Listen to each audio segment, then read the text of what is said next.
What's going on, guys? Welcome back to another LEGO Star Wars Copper Drop. Today I'll be breaking down the August 2025 LEGO Star Wars releases. First up is the Republic Juggernaut. This will be 813 pieces and $160. This is a disappointing set. I'm not going to sugarcoat it. Really small. It's probably the worst Juggernaut build we've ever gotten. And that's really sad considering this is the fourth one we've gotten. And it's 2025. I mean, what are we doing here, LEGO?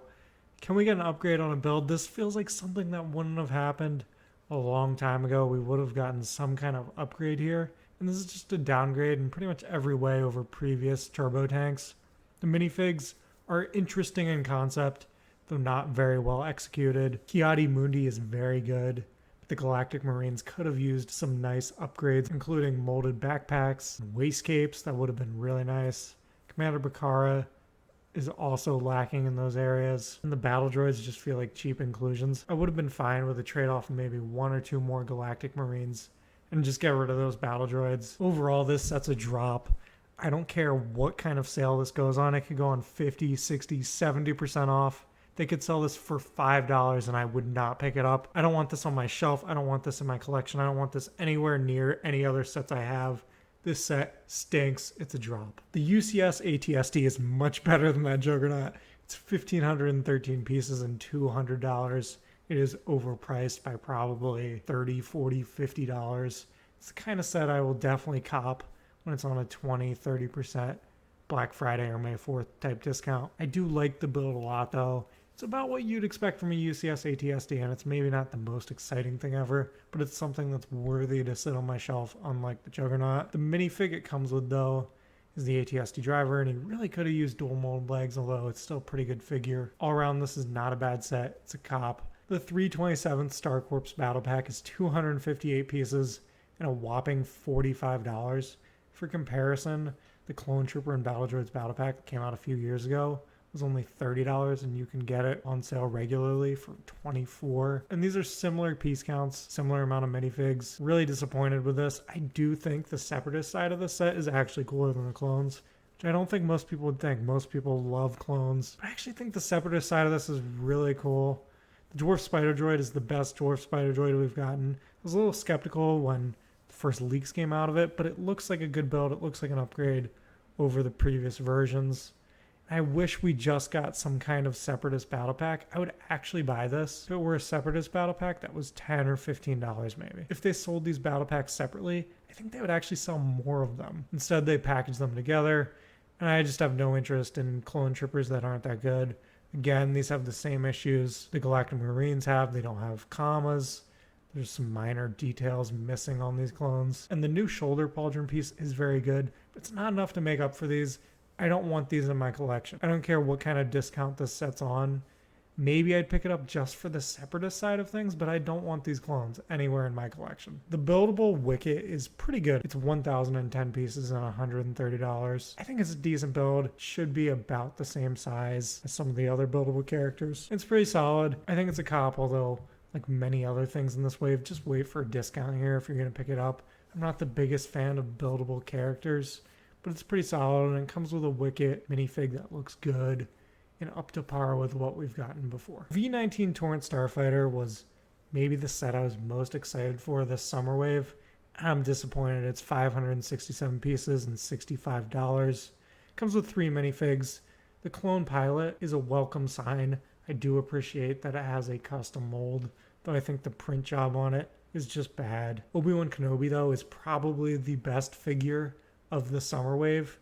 Really great. And Ventress is pretty good, although I think the purple color they used for her could have been toned down a little bit. I really think it's closer to a dark blue from what I remember in the Clone Wars show. As for the model itself, it's decent. It is much smaller than the other one. It doesn't have as many cool play features, but it's still a solid model. I would think about picking this up, especially at a discount. If I saw it for 30 or 40% off some kind of clearance at Walmart, I would probably pick it up. But it's going to take a lot for me to get there. This is a cop at a deep discount. I'm not that excited about it. Jango Fett Starship is 707 pieces and $70. It's a pretty decent model. It's very similar to the Boba Fett's version that came out a while ago. It comes with the same kind of maintenance cart that doubles as a display stand. It's a decent, well-built model. It does use a lot of small pieces. So when you get it in hand for $70, it's probably going to feel a bit small. For that reason, this is a drop. Also, the figs in this are just eh. The Jango Fett doesn't come with arm printing like the UCS version. And of course, the Young Boba is not that good. It's probably actually one of the worst figs of the year. The llama suit is excellent though, and it's the one thing that makes me want the set. Honestly, if the llama suit is just 10 or 15, 20 bucks on the aftermarket, I'll just pick that up and skip on this set. I already have the UCS version. If you don't have the UCS version, this might be a cop for you, but for me, it's a drop. The buildable K2SO is 845 pieces and $90, and this is the one set in this entire wave that feels like it's worth the value. It's actually a pretty big model. It scales pretty well with the other buildable characters, and it's a very solid build.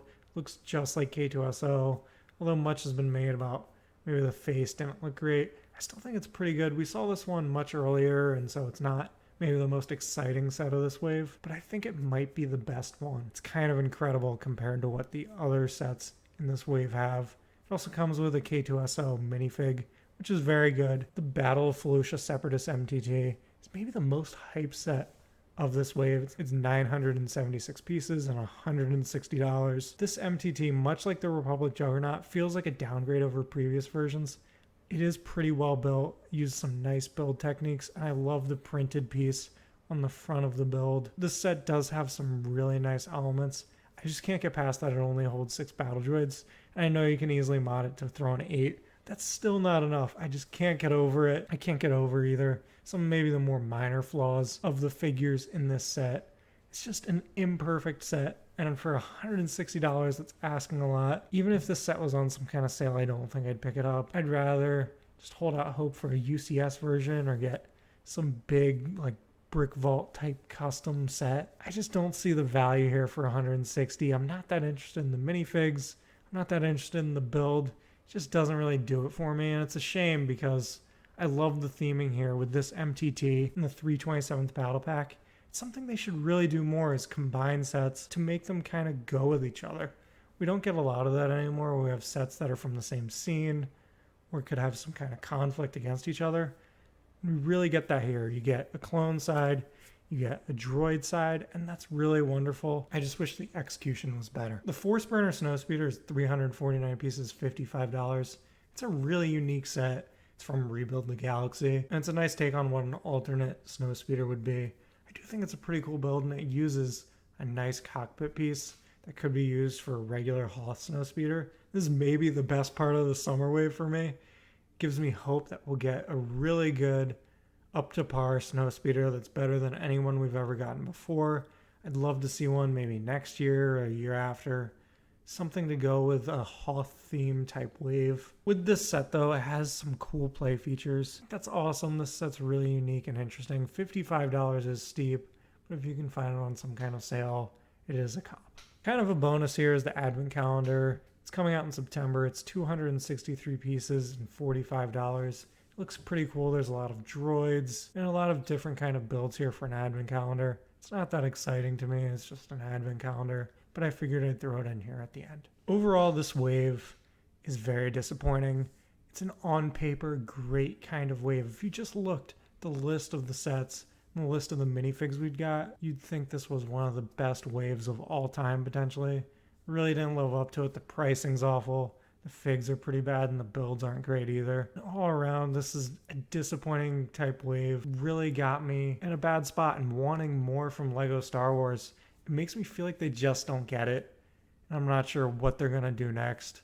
Hopefully they learn their lesson from this. Hopefully people at least wait for these sets if you like them. I'm not going to pick up, I don't think, many of these at all. And if I do, it'll be on a deep discount. Thanks for watching, guys. If you enjoyed, like and subscribe. See you in the next one.